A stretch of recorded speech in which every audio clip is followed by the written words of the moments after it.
Police officers cops of Reddit who solved paranormal cases getting calls because of paranormal disturbances. What actually happened? Had a lady used to call all the time, say there were people in her house. She would make up bizarre stories like someone came in and had a shower, etc. Some money was missing from her handbag. It'd only been working in the area for about a month and it'd taken probably 15 calls from her. Anyway, eventually I freaking cracked because it was crapping me. We have some cameras you can set up, so I put one in a tree facing the front door. Lo and behold, her neighbor walks in the house. Comes out about 15 minutes later with wet looking hair, lol. Had a woman call at 1030 at night saying there were spooky faces on her TV, with names like Matt and Amber underneath them. The calling party was convinced that Matt and Amber are ghosts and had made it into her TV. She began to get more upset the more I asked her about the situation. When I asked her to describe the gaze, she explained that one was green and one was blue, and there was another nonsense word on the screen she had never heard before. I asked her to spell it for me, NETFLIX. Turns out she had accidentally hit the Netflix button on her new smart TV her son bought her on Craigslist, and it had the old owner's Netflix information showing on the screen. When I explained it to her, she got even more upset, advising me I don't want these filthy people's names on my television. I pay my taxes. We ended up having to send an officer to check on her. Being that ignorant must be so amazing to that individual. Like, just seeing everyday things must be so magical to them. I can only imagine.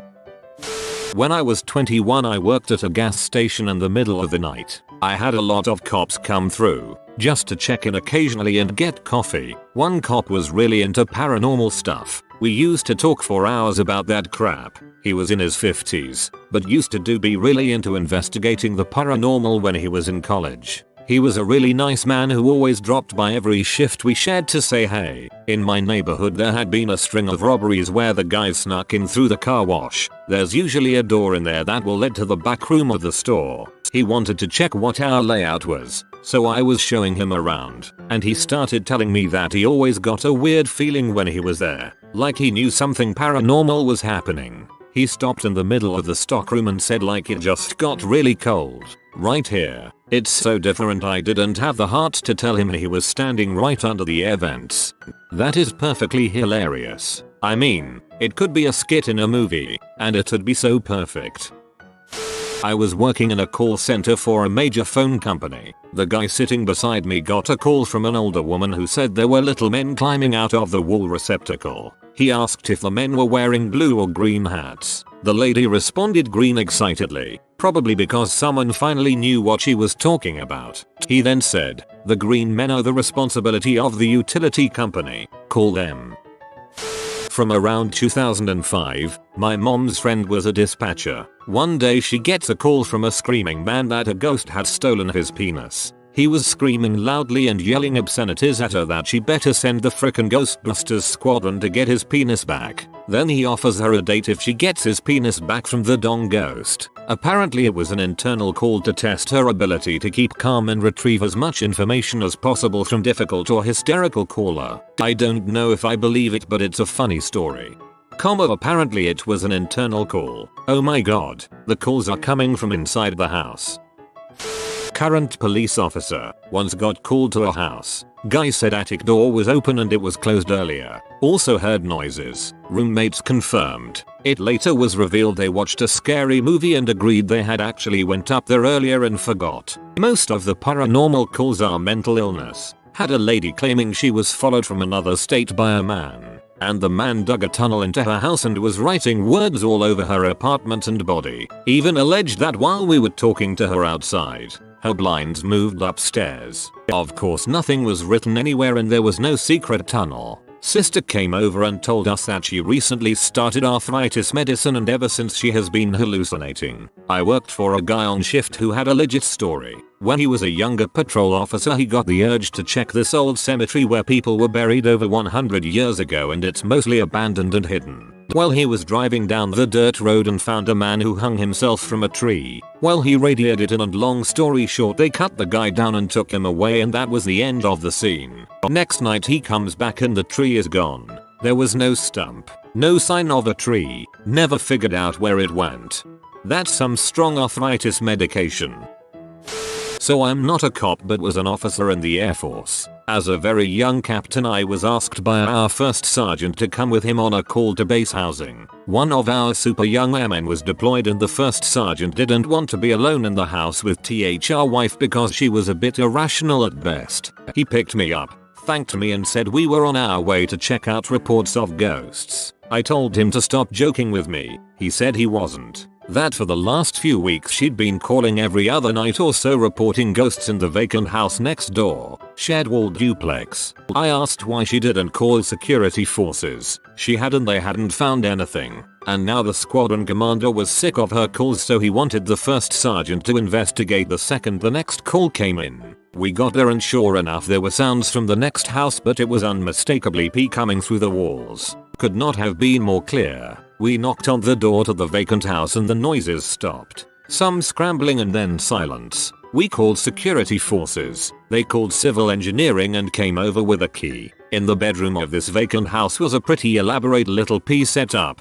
TV VCR combo, about a dozen tapes and a lawn chair. There was a pretty obvious escape route entry out the window into the woods. The SF guys followed the trail and found a civilian employee looking for his keys in the woods. After some light questioning he admitted it was him and was turned over to the local police. I don't know what came of him. We talked to the wife and tried to understand why she thought it was ghosts because obviously the problem would have been solved much sooner if she hadn't framed it as a crazy ghost encounter. She told us she'd seen ghosts since she was little and that's what they always sounded like. So yeah. She told us she'd seen ghosts since she was little and that's what they always sounded like. So her parents really got it on apparently.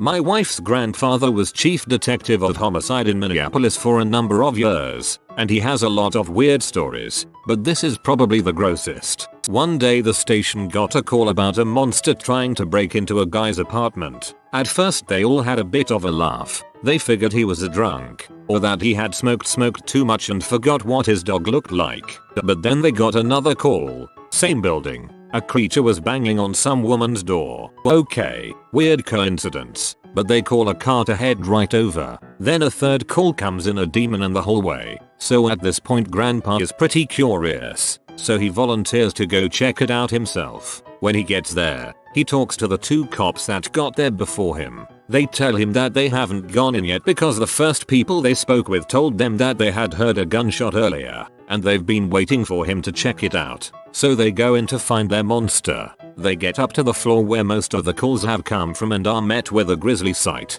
as guy had tried to commit suicide by putting a shotgun under his chin, but must have flinched when he pulled the trigger, because he was alive, but he had blown his jaw and nose off. He was in extreme shock and was pounding on people's doors to try and get help, but when they looked through their peephole they would be staring at this animated bloody mass with some bone fragments sticking out. He looked pretty monstrous. We had a woman complaining of ghosts in her attic, and after checking for animals and other unwanted guests, she still was adamant about there being ghosts up there. To solve this, another officer went to his patrol car and got a radar gun that's more accurate due to using lasers, spun around while making it beep constantly, then confidently told the old lady, "You should be fine, mom. I'm not picking up the presence of any spirits." She fully accepted that we carry paranormal activity equipment and was completely put at ease. It was a fun time. Worked mental health assignment for a few years. Had a call from a family of a man running around naked all around the neighborhood screaming that he had been abducted and had the knowledge of the ages or some such nonsense. We get there and get the guy contained and clothed and start trying to get some type of story out of him besides him being just out of his mind. He mentions that he had received a large court settlement the week before from a work-related injury and that's why the aliens took him for his money. It's not super uncommon for there to be some truth to these stories, so we go to the guy's wife to talk to her. She confirms that he had in fact received a very large settlement a week prior. No history of drug use, no history of mental illness. He just lost it. She then proceeds to ask us how she can go about accessing the money legally since he obviously had gone off the deep end. That's a little strange. We take guy to the hospital and they do their normal panel of tests. Turns out the guy had a near fatal dose of some type of poison. I can't remember what it was, which generally will kill you. Detectives get involved. Wife ends up getting arrested for attempted murder. Guy made a full recovery too. A lot of these were funny, but this one was just sad. I had a funny one where a woman was making dinner for her husband, getting it back ready in the microwave. He wasn't supposed to be home for another hour or so. She came back down to the kitchen and what she was heating up was gone. Same with the cutlery she left out. She called 911 and said there was either a ghost or someone broke in and stole her husband's reheated leftovers. We went and found the husband out on the deck enjoying his meal, thinking his wife had already left, so he didn't bother looking her. Innocent story that had good timing for it to happen. I was dispatched to a report of a woman who claimed that there was a flying saucer hovering near her house. I query our database and she had no previous history of delusions or mental health issues. I head on over. It's in the affluent part of town. I walk over and talk to the woman. It's about midnight at this point. She seems totally normal and tells me she must be going crazy, but there was a giant flying saucer. She points in the direction and I agree to check it out. I'm driving towards the area, which is totally remote with a mix of forests and farmland on the outskirts of town. I suddenly see this blinding light in the sky. I look up and guess what I see? A flying freaking saucer with all its lights on full blast. So there I am in my cruiser thinking what the frick, and then I see it. The UFO is suspended by a crane and they were filming a movie. I took some law enforcement classes in college and one of my teachers, who was a retired cop, woke up in the middle of the night and thought his wife was walking around his house. He looks off into the end of his bed and tells his wife, "WTF are you doing? Get back in bed." She turns to him, says, "I am in bed." Turns out that someone broke into his house and was watching him sleep or was going to rob him. He grabbed his gun and chased him away. That is really scary. We once received a report of either a fox or a werewolf standing a busy street corner in town. Tragically, neither was found. An uncle of mine is a retired sergeant with a large sheriff's office. In retirement he took up bodyguard work. Ended up working for a lady who came from big money. Anyway, he and my aunt live on her property in a fully furnished home and protect her from aliens. I crap you not. She is terrified of being abducted. Makes no claim to have even seen aliens. However, it's her number one fear, and since she has the resources, she pays for round-the-clock protection. Apparently she is a very warm and kind woman who in most aspects of life is fairly balanced. Needless to say, my uncle has so far enjoyed his retirement. Man, I could totally go into the protection from aliens field. So far I have 100% success rate. No abductions have happened while I'm around. Canadian paramedic here. We recently attended a woman who had run into her neighbor's house at 3 AM, screaming that she was being haunted. We talked to her while the police went through her house. Apparently she had been on the computer when her blinds opened themselves. While she was up looking at the blinds, her computer chair spun itself. She ran back over to her computer and found that something had put gum on the seat. Not the most threatening item, but she was panicked. The police had found nothing, no gum, and we decided that they would take her someplace safe for the evening. We were just pulling away from the scene when the cruiser pulled up next to us. Turns out the backseat was haunted as well, and she ended up taking a ride with us to a comfy hospital bed. The house went up for sale that week but never sold. We went back recently and she was just getting ready for alcohol treatment. So problem solved. For a second I forgot what a paramedic was and thought you claimed to be a paranormal medic. I was a doorman security at an apartment complex that had a lot of tenants with various issues. One woman had a mental problem and was religious, so every weird thing with her had a religious interpretation. Her symptoms manifested mainly when she went off her medications right before she was due to be re-evaluated for her government assistance. She had done things like cut all her walls and floors with knives because the neighbors were casting spells at her through her walls and floor. One night she came to me to report that she was in the elevator and Satan put his tail up her ass and now she was possessed with demons. Now the problem is that there was a real possibility that she had been actually raped and she interpreted that Satan had done it. So after checking the elevator and verifying details of the story, it came to be that she believed the actual Satan had put his actual tail in her ass and it was not someone actually assaulting her. An ambulance was called to deal with this demonic possession. 2 cops show up. One was acting bored and did not want to deal with this, while the other was talking to her as if he believed in her demons and was basically just keeping her going on and on with her delusions. The ambulance crew shows up and take her vitals and check for demons, and they say they want to take her to Jewish hospital. She says she wants to go to Baptist hospital. This argument went back and forth until finally one of the crew says, "If you are possessed by demons, we have to take you to Jewish." The Jews know all about expelling demons, but the Baptists don't know anything about them. At that point she hops up on the gurney and says, "Okay, let's go." In a few days her medications were adjusted and she was okay until the next time. I work on a university. Got a 3 AM call of a haunted dorm room. Girls were in tears. They googled instructions for a home exorcism, made homebrew holy water, crosses and photos of Jesus plastered all over the walls. They said they would hear things like footsteps, a child's laughter, a whispering voice saying, "Hey, can you hear me?" As we interviewed them, we heard it once. They screamed and burst into tears. Their bless his heart, tried to help by offering the advice that at least the ghost wasn't threatening or malicious and probably meant us no harm. We asked him to leave rather than feed into the whole hysteria. Took us a while to pin down where it was coming from, but to make a long story short, someone took one of those novelty motion activated prank things and stuck it to the inside of one of the bed frames. When we were done, we asked the girls if they minded if we disposed of the thing, to which they enthusiastically agreed, and we promptly hid it in our dispatcher's locker and watched the cycle continue. I took a few criminology courses in college. One of my professors was a retired local cop. He told us about an older woman who would call weekly because aliens were jumping around on her roof. They would send out an officer. The officer who went usually just stood outside in her front yard waving his baton and yelling at the aliens to go away until the old lady was happy. I can't remember when, but there was a story told by, I think, a lawyer a while back, wherein he solved a lady's ghost problem by issuing them an eviction notice.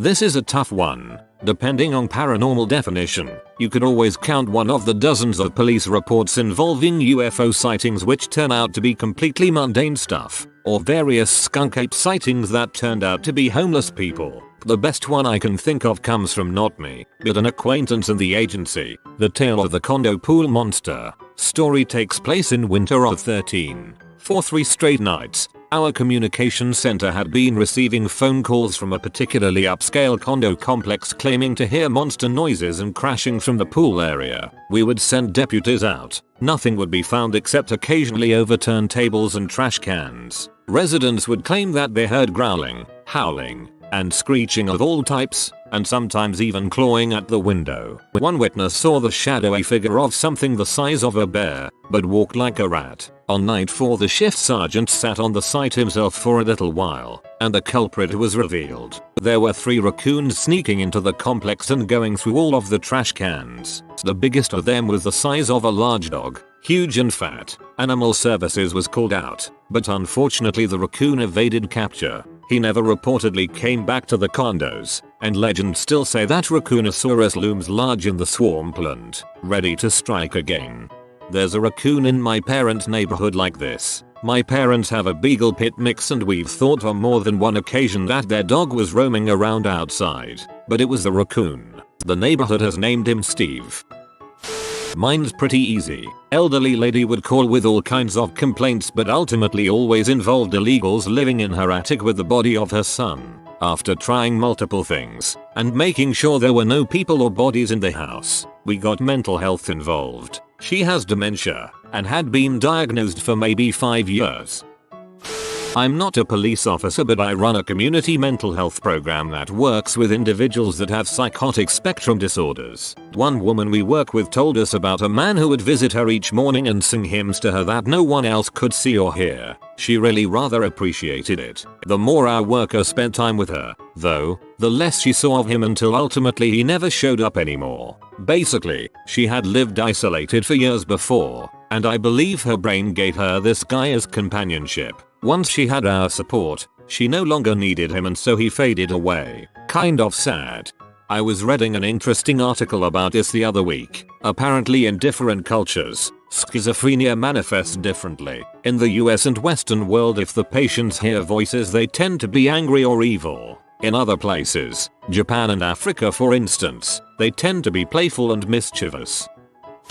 This is Pizza Cat. He looks for people like you to befriend and give them the gift of unlimited pizza. This can only be granted if you comment pizza please. Thanks for watching. If you are new to the channel, you can subscribe. I publish new videos every day. Until then, check another video, or don't. Either way, have a great day you magnificent people.